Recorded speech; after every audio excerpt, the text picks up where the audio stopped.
So when I was cycling, I actually fell on the ground multiple times. My fellow colleagues laughed at me, but I didn't care. Why? Because when we were kids, we had no fear of judgment.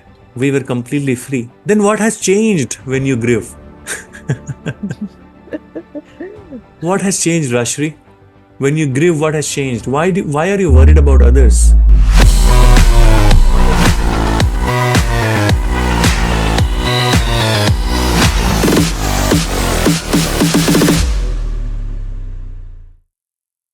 So, excellent.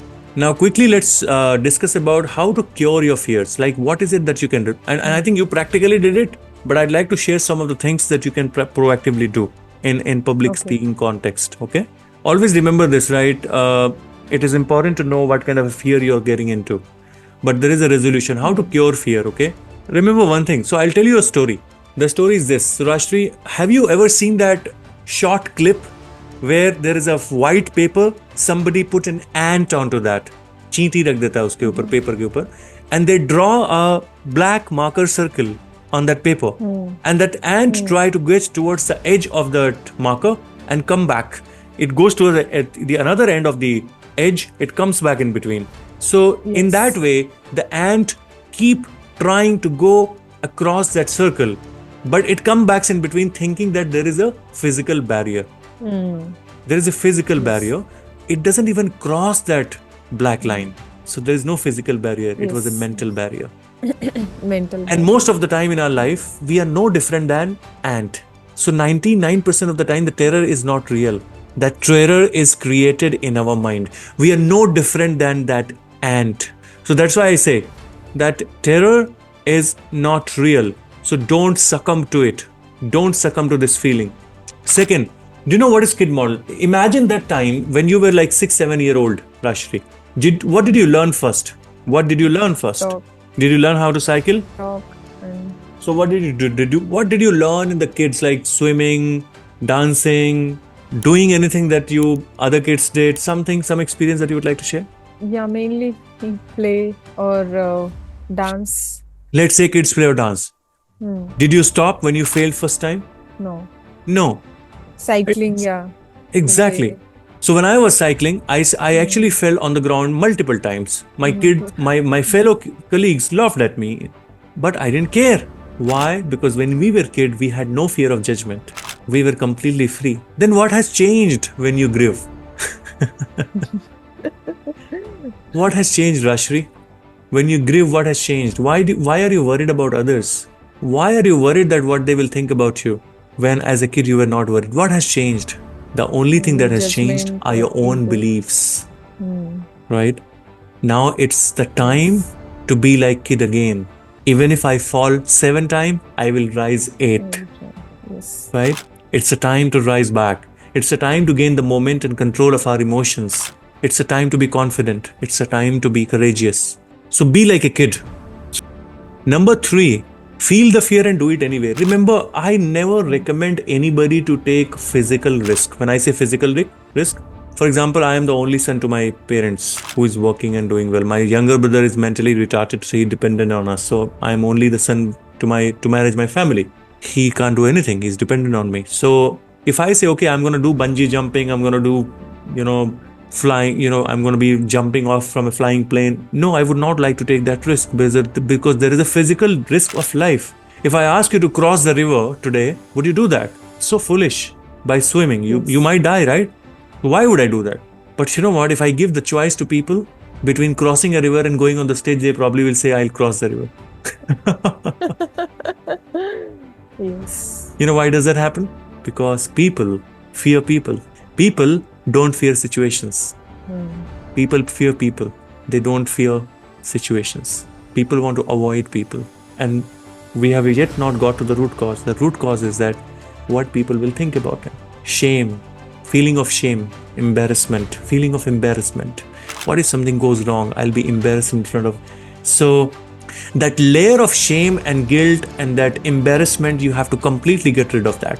Because there is a reason, and the reason is that even if there is an embarrassment, at least I'm safe. I'm safe. I'm not going to die. But if I bungee jump, I might die. People are not Right. scared of doing. So there is a friend of mine who go to Singapore to do the bungee jumping from the Twin Malaysia Tower every year. I asked him, why don't you become a public speaker? He said, oh, don't ever ask me to do that. I'm so scared. I said, you're not scared of jumping off the Twin Tower from the 80th floor. You're not scared about your life. Then why are you scared of the public speaking stage? He said, you know what? I don't know what people will think about me. I'm not that a great speaker. Classic example. So people are taking the wrong risk and expecting the right results. What will happen if you go and do a bungee jumping? It's just your passion and a hobby. Hobby doesn't pay. Profession pays. When you turn your passion into profession, right? And lots of people ask me, Tausif, oh, I saw you 10 years back, you completely changed. Oh, why did you choose public speaking? I said, sorry, I can't explain it, you would not understand it. He said, sorry, I didn't get you. I said, no, you don't get it. He said, why did you say, they again say, I'm so sorry, but I want to understand, why did you choose public speaking? I asked them, that what do you think public speaking do? And he said, oh, but in my opinion, there's a lot of respect you get. In my opinion, I think you have a lot of courage when you do that, and people start to follow you as a leader. I said, you got your answer. Then I said, why don't you do it? Oh, I don't know how to do it. I said, come in my ecosystem, I'll teach you how to do that. He said, yes, and he joined my program. So Rashri, feel the fear and do it anyway. When you know that it is an emotional risk, there is no physical danger involved into this, I will take that risk anyway. And you exactly did that. Be ready to get it wrong and give that presentation anyway. Remember, if you have to give any presentation, prepare well and go and deliver it. Fifth, avoid it. Why avoid it? If you know that yes, there is a physical risk, it's not an emotional risk, I will not take it unless you're really passionate about something. Okay? Now, this is called 6-3-6 breathing exercise. 6-3-6. Avoid it. I didn't understand. Okay, avoiding means that if you know that there is a risk which involves your physical life, something like bungee jumping and all that, don't take that risk actually. Okay. Now 6-3-6 breathing pattern. So I would have told you, Rashri, that when you go on the stage, what really happens that the oxygen, the blood goes away from your brain into your arms and legs, and we become animalistic. So that oxygen and brain is what? Intelligence. जब आपकी intelligence mind से body और इसमें चली गई तो क्या होगा? वो भागने की कोशिश करेगा ना, राइट? You become animal. चौपाया एनिमल बन जाते हो. आपके हाथ पैरों में जान आती है और भागने के लिए रेडी हो आप, क्योंकि आपके पास इंटेलिजेंस नहीं है. Now before you go on the stage, follow this 6-3-6 breathing technique, and I'll tell you how to breathe as well. Do you know what is the right way to breathe? You don't know what is the right way to breathe. So what usually happens when you breathe? Your chest inflate or your tummy inflate. Breathe right now and you tell me what inflates. Chest Right? and Right? It's wrong. little bit of tummy also. It's wrong. Neither tummy, neither chest. So this is a part of just below the ribs, cage ribs. This is called diaphragm. What does it call? Diaphragm. So this is my chest, and just below this is going like this, and this is here. This is where my lungs ends. This stage is called diaphragm. Now, when you breathe in, don't inflate your chest like this. What you have to do, when you breathe in, you have to pump this area, diaphragm. And do you know the reason why? So if this is your lung, this is the upper portion, middle portion, this is the lower portion. When you inflate your diaphragm, at the lower part of your lungs, there are small air sacs. छोटे छोटे छेद होते हैं. Air sacs. The moment you inhale and take the oxygen in, this is where your blood meets the oxygen. This is where, from the small air sacs, the blood absorb the oxygen and supply the oxygen in your entire body, including your brain. Now, what happens when you are nervous? Your breathing pattern changes. Remember one thing, Yes. I'm telling you very deep and it works.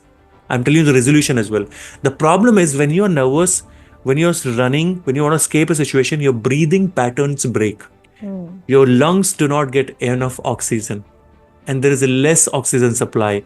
And because of a less oxygen supply, there's no oxygen here as well. And whatever is left, it even goes below in your arms and legs. सही से जैसे breathing नहीं कर रहे, body को oxygen नहीं मिल रही है, nervousness, anxiety, sweatness. Now, when you consciously do this 6-3, inhale for 6 seconds, hold it for 3 seconds, and now exhale for 6 seconds. Your heart will still race, by the way. I'm telling you. I'm not lying. Your heart will still race, but it is absolutely okay. You practice it. Now, what you're doing, you're actually bringing your breathing pattern correct. You're now breathing correctly. Remember, Do you know what is voice? जो हमारे मुंह से निकल रही है वो क्या है? Voice. Voice is a combination of air and sound. Air and sound. When there's no air, only sound, you don't speak properly. When there's a lot of air with the sound, it actually help you speak authoritatively.